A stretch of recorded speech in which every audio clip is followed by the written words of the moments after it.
Bonjour à toutes et à tous. Bienvenue dans le podcast Cocoon Doré. Qui sont les professionnels autour des parents? Quelles sont leurs spécialités? Quelles sont leurs compétences? Qui puis-je consulter pour ma problématique, ma douleur, mes symptômes? Vous souhaitez avoir les réponses? Alors profitez de votre écoute. Je suis Michèle Mattei, fondatrice de la structure Cocoon Doré, dont l'activité principale est d'accompagner, d'aider les parents et futurs parents, notamment au niveau des tâches liées à la vie quotidienne. Aide au repas, aide aux courses, accompagnement véhiculé par exemple. Je vous invite à découvrir toutes les prestations sur les sites internet www.cocoondoré.fr ou www.servicedoré.fr.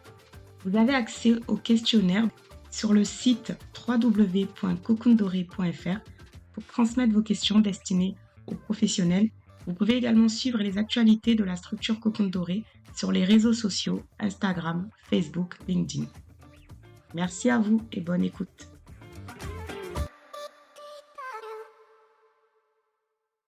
Bienvenue dans ce nouvel épisode du podcast Cocoon Doré.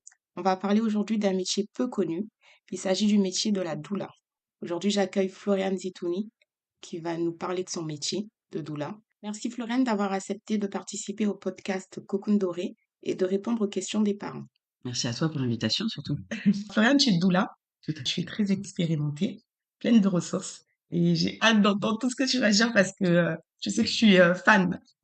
Ça me met déjà la pression. Je vais te laisser te présenter dans un premier temps. Ok, donc je suis Floriane Zitouni. Je suis maman de 3 ados. Je suis doula depuis maintenant 16 ans. Je vis à Nice. Je me déplace dans tout le 06, voire le monde entier pour mon activité. J'accompagne donc les futurs et jeunes parents avant, pendant et après l'accouchement.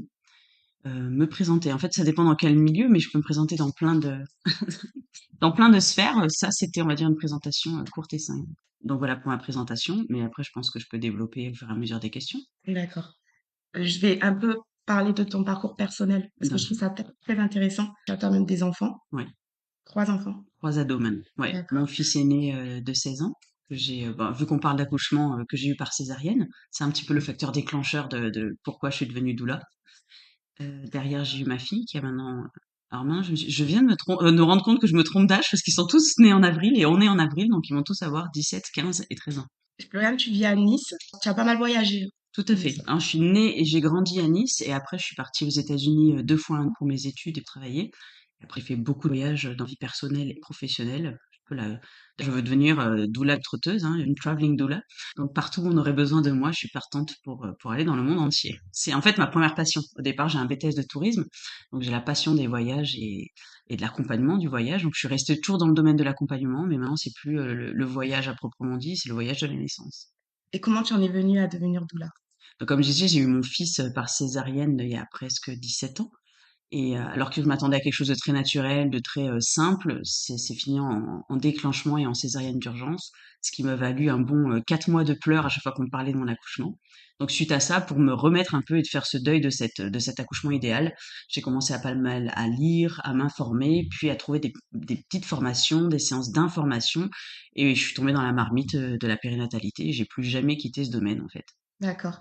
J'entends beaucoup de doulas qui sont devenues doulas parce que la grossesse s'est peut-être pas bien passée, elles n'ont pas été accompagnées, assez écoutées. Toi, c'est pas le cas, c'est vraiment à partir de l'accouchement.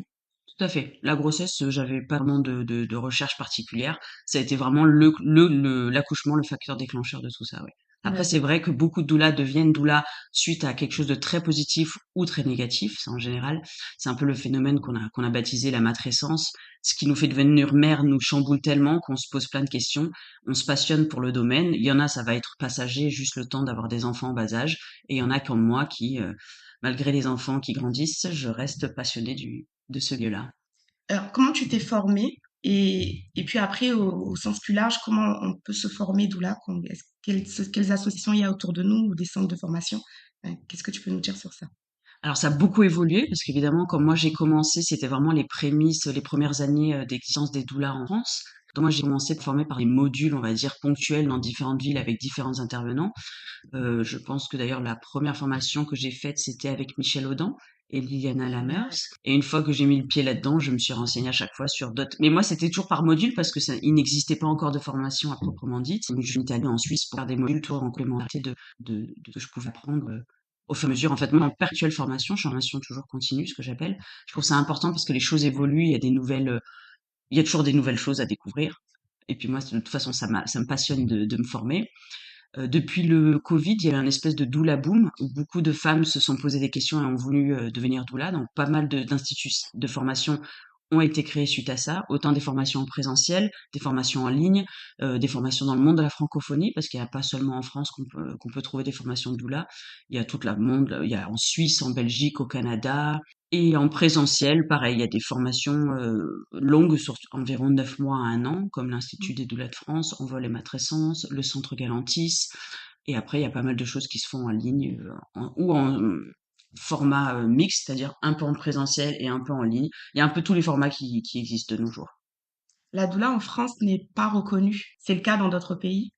C'est encore très timide. On va dire qu'aux États-Unis, depuis un peu le scandale sanitaire, dans le sens où beaucoup de femmes afro-américaines meurent en couche, ils ont essayé un petit peu de taper le poing sur les tables. Donc il y a des doulas qui vont être même remboursés et pris en charge par des assurances privées. Donc là, il y a un statut qui est reconnu aux États-Unis. Sinon, en France, ce n'est pas reconnu. Ce n'est ni connu ni reconnu encore. Tout simplement parce qu'il y a un peu une bataille dans le sens où certaines institutions pensent qu'on est paramédical alors que pas du tout. Nous, on veut être reconnu en tant que service à la personne. Et il y a un petit peu un jeu de ping-pong qui se fait entre plusieurs institutions.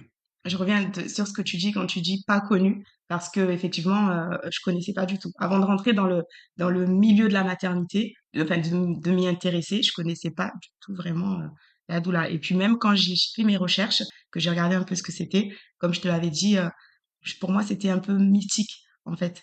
Donc je suis partie plutôt vers une formation d'accompagnante périnatale. Et au Mhm. final, je vois que ça se rejoint vraiment. C'est vraiment une question de terminologie. Il y en a qui aiment pas le mot doula et qui vont s'appeler par d'autres accompagnantes à la naissance. Après, finalement, on peut se nommer comme on veut. On va dire que le mot doula, c'est un mot international qui est utilisé dans quasiment tous les pays où il y en a. C'est le mot doula, c'est le même nom, quelle que soit la langue. Peut-être il sera écrit différemment suivant la sonorité, mais c'est un mot universel. Un mot d'origine grecque qui veut dire la femme en fait, à la base, c'est la servante. C'est l'esclave qui, au début euh, de la vie de cette famille, elle était là en tant qu'esclave et elle prenait une place particulière pendant la maternité on va dire, de sa patronne. Maintenant, c'est un mot qui est apparu dans le dictionnaire, donc c'est vraiment la femme qui accompagne les autres femmes. Donc particulièrement dans le domaine de la périnatalité, mais on peut accompagner les femmes un petit peu dans tous les domaines. Autant dans la recherche de maternité, il y a des doulas qui accompagnent le deuil et la fin de vie. Donc voilà, c'est une Ah, femme la qui doula peut se spécialiser après dans son domaine. tout à fait. Mm. La doula accompagne les émotions. Peux-tu l'expliquer? Les émotions. La doula, elle accompagne l'être humain en soi. Donc ça peut être les émotions, ça peut être dans le positif, parce qu'il y a des femmes qui sont enceintes et qui ont envie de parler de leur grossesse à longueur de journée, et puis que ça soit le compagnon, le coparent ou la famille, n'accueille pas forcément cette excitation de la même façon. Parce que souvent, on colle l'étiquette à la doula qu'elle accompagne les choses difficiles, mais elle accompagne aussi les choses faciles et heureuses. Elle va être surtout là pour accueillir les émotions, mais aussi pour donner de l'information, qu'il n'y ait pas de regret en fait, que la femme puisse avoir toutes les cartes en main et vraiment faire son choix en connaissance de cause. La doula est l'accompagnante de la maman, de la femme pendant la grossesse, mais c'est aussi l'accompagnante du père, de la famille. De la famille au sens large, ça peut être la fratrie, ça peut être les grands-parents, ça peut être évidemment la mère, le père, le coparent, même les animaux, enfin tous ceux qui vivent sous le même toit pendant cette période-là peuvent être tout à fait accompagnés et soutenus par la doula. C'est même plus commun les doulas qui n'accompagnent pas les accouchements, parce qu'en France, on va dire que le protocole qu'on voit le plus souvent, c'est un seul accompagnant pour la femme. Donc très peu de maternités acceptent la doula en plus du coparent. Alors si je dis le papa, c'est sans offense mais c'est vrai que le papa va me venir plus spontanément, mais je parle vraiment du coparent. Moi, j'ai la chance et j'ai eu la patience pendant des années d'œuvrer à attendre dans les couloirs, donc j'ai accès à certaines maternités sous certaines conditions, mais en plus du papa, donc je peux vraiment accompagner le couple pendant l'accouchement. Après, il y a beaucoup de doulas qui sont doulas justement avec des enfants en bas âge et qui n'ont pas la disponibilité de pouvoir accompagner les accouchements. Donc c'est vrai que traditionnellement en France, on voit encore surtout des doulas qui accompagnent avant et après. et certaines vont accompagner le pendant. Il y a les accompagnements des accouchements en structure et il y a aussi les accompagnements des accouchements à la maison en présence évidemment d'une sage-femme. Mais il y a beaucoup de possibilités et d'options, on va dire. La doula accompagne dans sa globalité, mais on peut aussi faire appel à une doula juste pour une problématique en particulier. Tout à fait. Alors, pareil, c'est-à-dire que moi, comme je suis doula depuis longtemps, j'ai essayé plein de formules et puis bon, maintenant avec les connaissances et les formations que j'ai pu faire, j'accompagne beaucoup de choses différentes. Beaucoup de doulas vont faire un système de package où elles vont accompagner tout au long de la grossesse, potentiellement avant et après. Moi, j'ai quand même la spécialité d'accompagner aussi très ponctuellement. J'ai beaucoup de rendez-vous individuels, que ça soit que pour une problématique d'allaitement, que pour anticiper, parler que de l'accouchement ou du sommeil. Voilà, ça peut être moi très ponctuel. Je fais les deux, mais c'est vrai que j'ai beaucoup d'accompagnements qui se font vraiment au rendez-vous pour des questions très précises. Nous, les parents, on a tendance à avoir un peu peur, enfin surtout en France, tu sais, de ce métier-là. Il faut vraiment s'intéresser pour savoir que une doula, c'est très important à tes côtés. Comment on peut s'assurer d'être avec une bonne professionnelle? Avant tout, comme on est dans le service à la personne et que c'est un métier de cœur et d'humain, c'est pas la bonne personne, ça sera la personne avec laquelle on se sent bien. D'accord. Qu'elle soit débutante ou expérimentée, c'est pas ce qui va. Alors, il y a des parents, c'est vrai, qui vont rechercher une personne expérimentée, mais c'est avant tout une personne de cœur qui va avoir la disponibilité d'écouter et d'accueillir les émotions de cette femme-là pour cette grossesse-là. Il y a des personnes qui vont pas avoir les mêmes besoins d'une grossesse à l'autre. Moi, je suis vraiment partisane de pas tout le monde a besoin d'une doula. Par contre, toutes les personnes qui ont besoin d'une doula, je trouve ça important qu'elles arrivent à en trouver une. Mais moi-même, des fois, j'aime bien rentrer dans quand il y a un regroupement de doulas, j'aime observer les doulas en me disant laquelle je choisirais en tant que doula. Et c'est là qu'on voit que c'est vraiment une affaire de feeling, comme on choisirait bah une amie ou un amant. Je veux dire, c'est pas avec son curriculum et ce qu'il a appris et ce qu'il a dans la tête, c'est vraiment ce qu'il ou elle a dans le cœur. Donc, du moment où la personne elle a des bonnes intentions et qu'elle est pas avec une intention de diriger les parents quelque part de précis, bah, une bonne doula, c'est une doula qui sait entendre et accueillir. La sage-femme est, je pense, dans sa formation, formée aussi à l'accompagnement. Mhm. Quelle différence tu peux nous donner aujourd'hui entre une doula et une sage-femme? Alors initialement, évidemment que la sage-femme, c'est un métier d'accompagnement.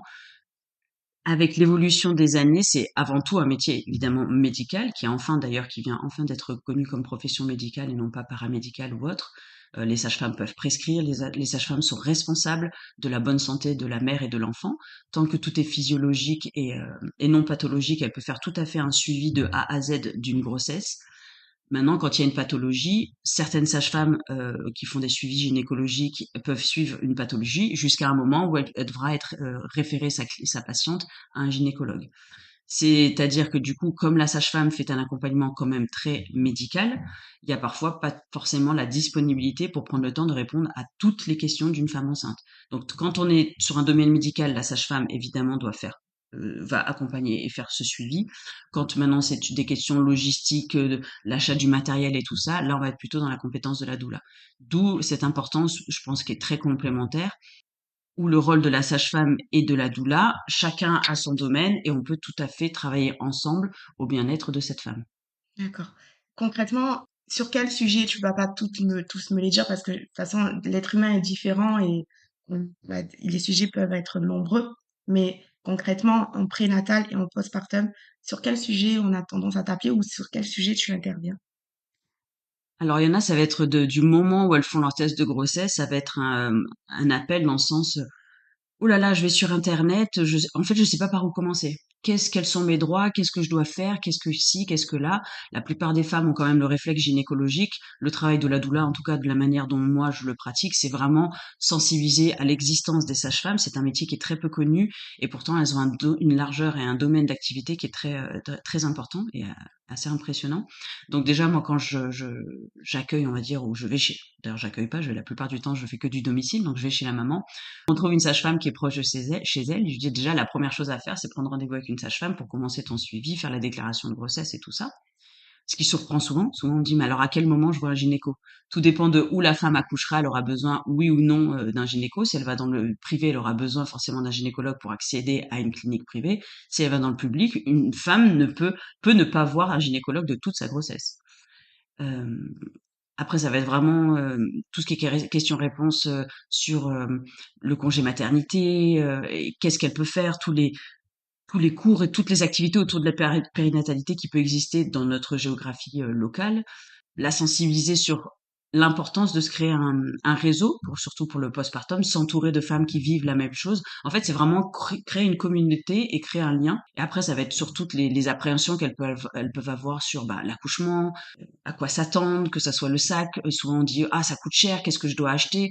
On peut aussi passer du temps à éliminer un peu. Alors c'est les magasins de puriculture vont pas aimer ce que je vais dire, mais il y a beaucoup de matériel qui est vendu et qui ne sert à rien. Donc ça va être aussi ciblé, et puis quand les gens n'ont pas forcément les moyens, se rendre compte que ça ne coûte pas forcément très cher d'avoir un bébé. Ça coûte cher quand ils grandissent, forcément, par tous les besoins qu'ils auront autour, mais mis à part les couches, et encore, on peut avoir des couches lavables, je veux dire, si on allait par choix, ou oui ou non, hein, tout le monde est libre dans ses choix.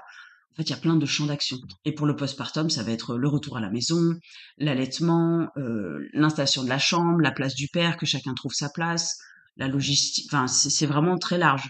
Ou la peur d'avoir un second enfant. Comment on va partager. Alors je mets des guillemets, partager l'amour. Alors tout simplement, le cœur grandit et l'amour grandit avec. Mais voilà, ça peut être toutes les appréhensions. Ou ceux qui ont eu des animaux, qui ont jamais eu d'enfants, qui se disent comment va réagir mon animal, est-ce que je dois m'en séparer pour celles qui ont des chats. Enfin, il y a tellement de questions, c'est vraiment un champ très très large. Oui. Je reviens sur l'allaitement, tu parles d'allaitement. Est-ce que dans ta formation, tu as travaillé l'allaitement pour pouvoir accompagner les mamans ou est-ce que tu t'es formé à côté? Tu as plusieurs casquettes. Alors j'ai plusieurs casquettes, mais bon, de toute façon, comme j'ai pas un parcours une seule et même école, donc dans chaque parcours de formation, il y a un module sur l'allaitement. Moi, de toute façon, quand j'ai allaité mes 3 enfants, j'allais beaucoup aux réunions de la Leche League. Donc déjà, de par mon expérience personnelle et l'expérience des autres femmes qui m'entouraient, j'ai appris. Et après, j'ai tout simplement fait au moins 4 ou 5 formations différentes, accompagner l'allaitement, accompagner le non-allaitement, connaître le rythme physiologique finalement d'un nouveau-né, et après, que ça soit le sein ou un biberon, savoir suivre ce rythme-là. Donc oui, moi, c'est un sujet que j'aime et que j'apprécie particulièrement, et dans lequel les femmes souvent ne trouvent pas d'accompagnement forcément tout de suite. Donc après, pas toutes les doulas sont à l'aise avec l'allaitement, donc ça c'est un choix personnel. En tout cas, moi, l'allaitement est vraiment un milieu, enfin plus que l'allaitement, parce que justement, là, je corrige ma phrase. Beaucoup de personnes pensent que je n'accompagne pas les femmes qui donnent le biberon, mais il n'y a pas de jugement, il y a pas de, c'est surtout repérer ce rythme physiologique du nouveau-né et arriver à accompagner aussi ses parents dans dans donner un biberon de manière respectueuse. Tu travailles en collaboration avec d'autres professionnels? C'est tout le cœur de mon activité. Je pense que, et d'ailleurs, si je suis là aujourd'hui en face de toi, c'est parce que je travaille beaucoup sur mon réseau. Je pense que le réseau de la périnatalité n'est pas envisageable si on ne travaille pas en réseau. Il faut connaître son milieu, que ça soit les gynécologues, les sages-femmes, les ostéopathes, les chiro, les kinés, les consultantes en lactation, les associations de maternage, celles qui font du massage. euh, voilà. Alors moi, j'ai un carnet d'adresses assez. Oui. Alors j'ai une mauvaise mémoire, donc les gens se souviennent de moi un peu moins, mais en tout cas, dans mon téléphone, j'ai énormément de contacts, et quand je trouve pas le contact sur le moment M, merci Facebook, merci Instagram, merci le réseau, je trouve toujours. C'est ce que je dis aux parents, c'est même si moi je n'ai pas la réponse, je ferai en sorte qu'on la trouve ensemble. Mais je laisserai pas une maman avec une question en suspens à la laisser galérer à trouver ses réponses. Tu travailles aussi avec des PMI? Les PMI, c'est un réseau. Alors, vu que j'ai une association, on va dire que avec l'entité associative, je peux potentiellement travailler avec les PMI, mais les PMI ont un peu des mots d'ordre de. Il y a eu à l'époque, moi, quand j'ai commencé en tant que doula, on m'a boycotté. On a boycotté mon association, on a boycotté mon travail. En Mm. fait, la méconnaissance de mon travail faisait penser. Il y avait beaucoup de peur autour de ça. Donc les PMI sont pas la meilleure démarche pour moi pour aller faire connaître mon travail. Maintenant, oui, je connais des personnes qui travaillent en PMI et qui me connaissent personnellement et qui connaissent donc mon intervention et qui n'ont aucun souci avec ça. Mais l'entité PMI, c'est assez compliqué pour l'instant de travailler ensemble. D'accord. Mais tu sens quand même que les choses évoluent ou pas du tout? Au niveau de la doula en général, ça commence à être connu. Alors Tu... ça évolue, il y avait une bonne évolution. Je sais pas si tu as entendu parler du projet des 1000 jours, qui est un Oui. projet national. Et suite à la lancée de ce projet des 1000 jours, il y a tout de suite eu derrière un communiqué de presse du Conseil de l'ordre des sages-femmes, je pense, je me rappelle plus exactement qui a lancé ça, où il y a vraiment eu une tollée sur surtout on veut pas de doula dans ça. Donc il y a des montées, il y a des redescentes, il y a des joies, il y a des fausses joies. Ça reste encore compliqué, on va dire. Bon, maintenant, quand on tape doula sur internet, on peut trouver plein d'infos. Moi, quand j'ai commencé, j'aime bien toujours dire cet exemple, mais quand je tapais doula sur internet, ça me sortait Douala au Cameroun, quoi. Ça ne reconnaissait même pas le nom. Donc non, on a Bah, ça a bien bien évolué. évolué. Voilà, ça a Ouais, bien évolué, mais il y a encore du travail. On va dire d'accord. que moi, je prends toujours l'exemple des ostéopathes ont mis à peu près 20 ans à se faire reconnaître par rapport au kiné et tout ça. On va dire qu'on est un peu dans cette même démarche. D'accord. Aujourd'hui, beaucoup de femmes ressentent à nouveau ce besoin, ce désir d'accoucher de manière plus naturelle, moins médicalisée. C'est là où toi tu interviens, mais tu as quand même des limites. Est-ce que tu peux nous en parler? Tout à fait. Alors, il y a un retour tout simplement. Je pense que les femmes, en France en tout cas, sont assez, ont toujours été un petit peu avec le syndrome de la blouse. Le médecin a dit, la blouse a dit, donc les femmes suivaient. Ce qui est important de comprendre, c'est que la grossesse n'est pas une pathologie à la base. Évidemment qu'on peut avoir une pathologie pendant notre grossesse, mais c'est un acte naturel. Comme on fait l'amour, et ben on accouche, et qu'il y a un petit peu comme que ce soit dans l'alimentation, dans notre façon de vivre, l'humain est en train de se rendre compte que la nature est bien faite. Donc je pense que ce retour au naturel et à la non-médicalisation, c'est aussi une prise de conscience de la puissance de nos corps, que ce soit les femmes ou le corps humain au sens large. Rassurer les femmes, parce que ça c'est quand même aussi très français. En France, on a encore à peu près 80% de taux de péridurale en France. Alors que si on va chez nos voisins, il y a plein de pays où c'est complètement le contraire. On va dire on a 20% de péridurale et le reste des femmes accouchent de manière naturelle. Si on prend l'échelle même humaine au sens de la Terre, il y a plus de femmes qui accouchent naturellement que de femmes qui accouchent avec la péridurale.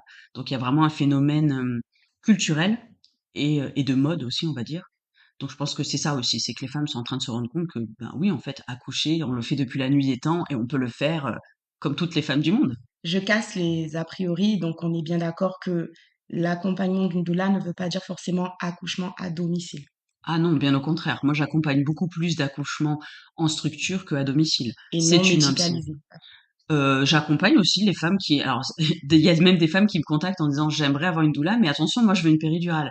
Donc moi je suis pas du tout anti-péridurale. C'est vraiment accompagner la femme dans ses choix, mais qu'elle prenne des choix et non pas par dépit, mais par suite à l'information. Après, il y aura des femmes qui vont vouloir avoir un accouchement naturel et qui vont finir par devoir prendre une péridurale pour souvent des raisons médicales. Et il y a aussi le contraire, des femmes qui veulent une péridurale, mais lorsque la femme est soutenue et accompagnée, très souvent, elle peut se passer de péridurale parce que justement, c'est l'accompagnement, on va dire, bienveillant et en continu, qu'il soit d'une sage-femme, de son compagnon ou d'une doula, peut remplacer largement une péridurale. Et quand une femme décide d'accoucher à domicile ou sur un plateau technique, par exemple, il y a, et puis être accompagnée par une doula, donc tu es là, mais tu as la sage-femme à côté aussi. Tout à fait. En fait, au niveau responsabilité, la sage-femme est responsable de la santé, comme je disais, de la mère et de l'enfant. Et c'est elle, en fait, si une doula est présente à un accouchement sans sage-femme, elle pourrait être poursuivie pour exercice illégal du métier de la sage-femme. Donc forcément, il y a une sage-femme ou même un médecin, on va dire, pour un accouchement à domicile, et la doula vient en plus pour l'accompagnement de toute la cellule, que ça soit même accompagner la sage-femme dans son travail. Maintenant, en plateau technique, ici dans le 06, il y en a un depuis très récemment à Antibes. Pour l'instant, c'est tout nouveau. Les doulas sont pas encore admises dans ce plateau technique, mais je pense que c'est le temps que tout s'installe. De toute façon, tout change et évolue au fur et à mesure. Je te lance une question comme je l'ai récupérée, parce que je me suis dit, bon, je vais la laisser répondre. Alors, une doula n'est pas une magicienne. Qu'est-ce qu'elle peut changer? Qu'est-ce qu'elle peut faire? Alors non, on n'a pas de magie, on n'est pas magicienne au sens où on n'a pas des pouvoirs surnaturels. Le pouvoir qu'on puisse avoir, c'est cette présence en continu, tout en discrétion. Autant je suis quelqu'un qui peut parler énormément dans des rendez-vous et puis dans ma vie personnelle, autant pendant les accouchements, je suis telle une petite souris très discrète. Il y a des mamans qui vont avoir besoin de beaucoup être touchées, massées, rassurées. Des femmes vont pas supporter forcément le toucher du coparent. Il y a des femmes qui vont être très bien avec leur mari et du coup, on est là pour pour protéger cette bulle et faire en sorte que ce couple ne soit pas interrompu dans cet acte, en fait. Moi, j'aime et je tiens à dire à chaque fois que l'accouchement est très proche de l'acte sexuel. Donc, si on respecte cet acte au même titre qu'on respecterait un couple qui est en train de faire l'amour dans une chambre, l'accouchement, dans 94% des cas, se passe très bien. Moi, je suis là pour garantir de cette sécurité, de ce confort, de cette intimité. euh, Tout en accompagnement évidemment l'équipe médicale. On n'est pas là pour entraver le travail de l'équipe médicale, on est vraiment tous là, c'est vraiment un travail d'équipe, on est là pour les parents. Tant que tout se passe bien, tant mieux, on est là pour cautionner le bon déroulement. S'il y a une problématique, que ça soit de la mère ou de l'enfant, l'équipe médicale, c'est à ça qu'elle sert, c'est à prévenir tout problème ou à les régler s'il y en a. Au niveau du coût horaire de la doula, bon, je pense que vous avez, en fonction des régions, ça va être différent, mais à peu près, euh, à combien c'est? Parce que les parents trouvent quand même qu'une doula, c'est assez onéreux. Mhm. Donc, est-ce que tu peux expliquer pourquoi ça l'est? Et puis, à peu près, à combien vous êtes au niveau du tarif? Alors en effet, alors souvent, on va dire généralement sur le territoire français, ça va pas être un tarif horaire, mais un tarif au rendez-vous, qui en général, enfin moi personnellement, un rendez-vous dure 1 heure et demie. Bon maintenant, je pars pas en courant au bout d'une heure et demie, hein, on clôture le rendez-vous. Donc c'est plutôt un taux. Donc voilà, c'est pour ça que je parle pas vraiment de taux horaire. Et en effet, il dépend de l'ancienneté et de l'expérience de la doula. Il dépend forcément, une doula sur la Côte d'Azur n'a pas forcément les mêmes tarifs qu'une doula au fin fond de la Lozère ou des choses comme ça. Tout est relatif. C'est sûr qu'il y a des personnes qui vont pas du tout trouver onéreux de mettre un salaire dans un iPhone, pour donner l'exemple, alors que là, on est sur le bien-être d'un acte qui va durer, enfin, je veux dire, ça va être 9 mois de grossesse ou un peu avant ou un peu après, tout dépend de chaque personne. Donc, quand on fait un ratio sur bénéfice et côté positif, c'est d'une pas forcément si cher que ça. Deuxièmement, on est une professionnelle. Enfin, moi, je suis micro-entrepreneur, donc il y a, moi, je vais qu'à domicile, il y a les frais de déplacement, il y a toutes les charges que je vais payer à l'État. On va dire que finalement, quand on analyse vraiment ce qui va dans notre poche, c'est pas tant que ça. C'est sûr que le parent qui paye va trouver ça cher, mais si on gratte et on dépiote un petit peu tout le tarif, c'est pas si onéreux que ça. C'est pour ça que voilà, c'est les priorités de chacun sont différentes d'une personne à l'autre. Moi, je sais que j'ai mes tarifs officiels qui apparaissent sur mon site, mais je suis connue dans le milieu et c'est écrit sur mon site que toute personne qui a besoin de mes services, l'aspect financier sera jamais un frein. Je peux faire du troc, on peut faire. Moi, c'est même pas que j'étale les paiements, c'est que vraiment je peux modifier ma tarification tant que ça reste respectueux pour les deux parties. Moi, je suis prête à faire plein de choses, mais j'ai beaucoup fait de troc et je continue à faire du troc. Ah oui, alors du coup, je réponds pas à ta question. J'avais pas oublié. On peut vraiment avoir pour un rendez-vous de la même durée autant entre 40 et 100 euros, je pourrais dire, suivant les territoires et suivant l'expérience et le lieu géographique du lieu de vie de la famille. Toi, tu as plusieurs personnes, tu es connue maintenant en tant que doula. À quoi ressemble ta clientèle, Floriane? Quand je commençais, alors moi ayant vécu à l'étranger, je suis bilingue, je suis même trilingue, je parle anglais, italien couramment. Quand j'ai commencé, je parlais tout anglais couramment. Et du coup, là, je pouvais même dire 95% de ma clientèle était anglophone. Du coup, enfin, on va dire, on parle anglais ensemble. Pour plusieurs raisons. Déjà, je vis dans le 06, il y a beaucoup d'étrangers. De deux, souvent, j'avais une clientèle qui venait d'arriver en France, qui parlait pas forcément français, qui connaissait pas le système français, donc il y avait vraiment l'aspect informatif avant tout. Vu qu'ils sont loin de leur famille et qu'ils n'avaient pas encore d'amis ou quoi que ce soit, j'étais vraiment un peu le carrefour dispatch de toutes leurs problématiques. Et aussi parce que à l'étranger, la doula est beaucoup plus connue. Donc quand ils arrivaient en France, en fait, ils tapaient doula et puis bon, ils tombaient facilement sur moi. Avec l'évolution du travail, de mon travail et de la reconnaissance et de la connaissance des doulas en France, maintenant j'ai beaucoup plus de clientèle française. Bon, évidemment, j'ai tous les étrangers, mais je suis vraiment à ratio. Je pense que non, j'ai même plus de France. On va peut-être 40% d'étrangers, 60% de clientèle française. Ouais, c'est belle chose, ça veut dire que ça a bien évolué et que Ah les oui, gens commencent à connaître, c'est super. tout à fait. Qu'est-ce que tu peux dire aujourd'hui aux parents, Floriane? Informez-vous et écoutez-vous parce que souvent, en plus maintenant avec les réseaux sociaux, il y a un peu des phénomènes de mode dans tel et tel domaine. Les parents suivent et puis finalement, une fois qu'ils se retournent et qu'ils regardent ce qu'ils ont choisi, c'était plus par influence que par réel choix. Donc je pense que c'est important que les parents s'écoutent eux-mêmes tant qu'il n'y a pas de pathologie, évidemment que le travail de la sage-femme, du gynécologue va être de manière informative au niveau du médical, mais il y a plein d'autres domaines. Et pour pas avoir de regrets, il vaut mieux avoir les informations avant. Donc c'est prendre vraiment le temps de s'informer et après de faire son choix. Pas tout le monde a envie d'avoir une doula, pas tout le monde a envie d'avoir telle et telle chose, mais c'est important de savoir qu'on a le choix.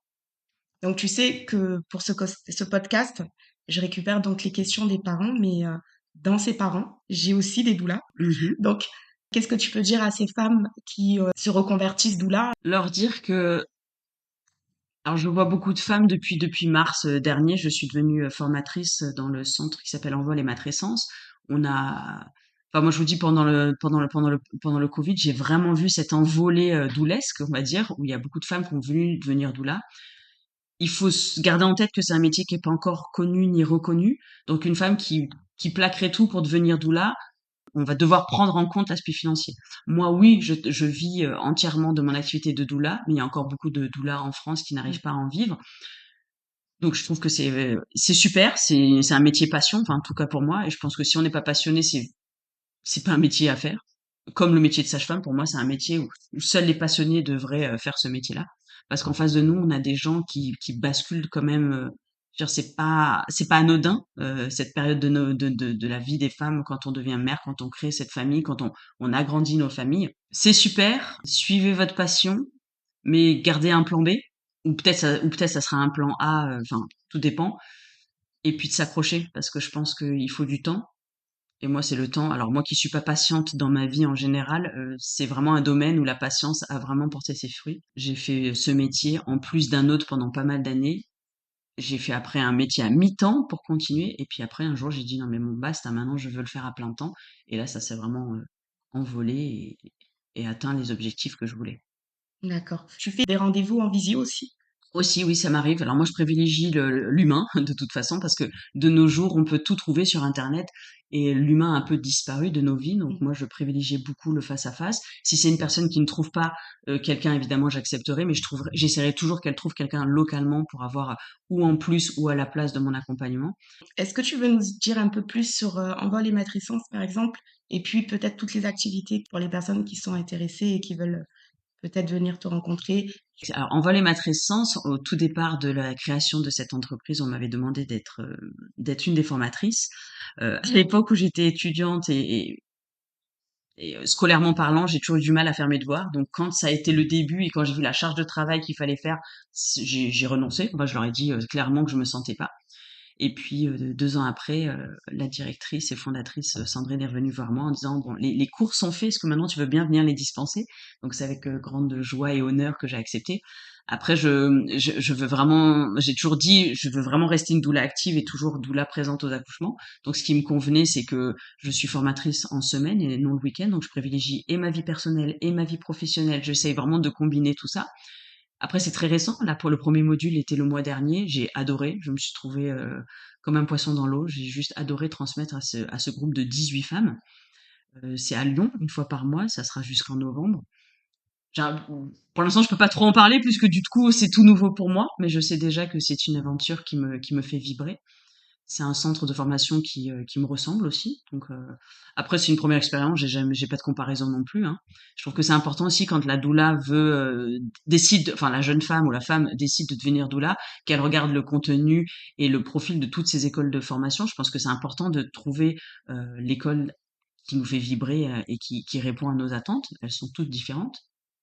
Donc je fais que du domicile au niveau individuel. Je vais chez les parents, donc c'est pas des consultations puisque ce n'est pas médical, ce sont des rencontres, des rendez-vous qui vont être ou régulières ou pas, comme j'avais dit en début d'interview.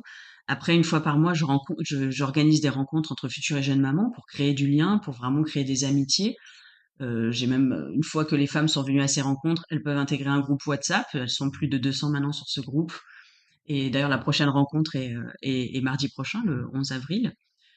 Je co-anime des ateliers, que ça soit Parlons Naissance avec l'association Grandissons. Cet après-midi, j'organise un cercle de femmes enceintes avec l'association Mes Petits Pois. En fait, je suis bénévole et j'interviens dans pas mal d'entités différentes. C'est très rare que je dise non. C'est un avantage et un inconvénient, mais en général, quand il y a des projets, je suis toujours partante. Donc, on peut me retrouver à plein d'endroits différents. Je suis facilement trouvable sur Instagram, sur Facebook. Si on tape Floriane Zitouni Doula, en général, on trouve aussi le nom de mon association, qui est un peu moins active maintenant, qui s'appelle l'association Maternaître. J'anime encore quelquefois des ateliers portage. Je peux faire du massage bébé, la langue des signes avec les enfants. En soi, sur mon site, on trouve. Je suis formée à plein de choses, mais je fais pas toujours tout et tout le temps. Ça va par vague, ça va par rapport à mes humeurs. Je fais des soins post-nataux aussi, comme le soin Rebozo que je fais en tandem avec plusieurs personnes différentes au domicile des parents. Je vais faire du massage prénatal, je fais des séances de shiatsu, voilà, je fais énormément de choses.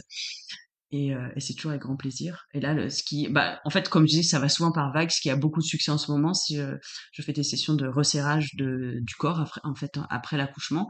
Il n'y a pas que le bassin. C'est une séance d'une heure où on referme symboliquement et physiquement le corps. Et ce que je fais aussi, c'est le soin marocain. Enfin bref, je fais plein de choses, mais c'est marrant parce que ça va par vagues. Il y a eu la vague de Rebozo, en ce moment, c'est la vague de serrage de bassin et de corps. Je suis les femmes, en fait. D'accord. Voilà, on a fini avec les questions. Je te remercie, Floriane. Un grand J'ai merci trouvé à ça toi. très, très intéressant. C'est chouette. Merci beaucoup. Au plaisir en tout cas. Merci à toi. Le podcast Cocoon Doré, c'est l'écoute d'un nouveau professionnel en parentalité le premier dimanche du mois. N'hésitez pas à vous abonner et nous mettre les 5 petites étoiles si vous souhaitez soutenir ce podcast. Merci à tous et à bientôt pour une prochaine écoute.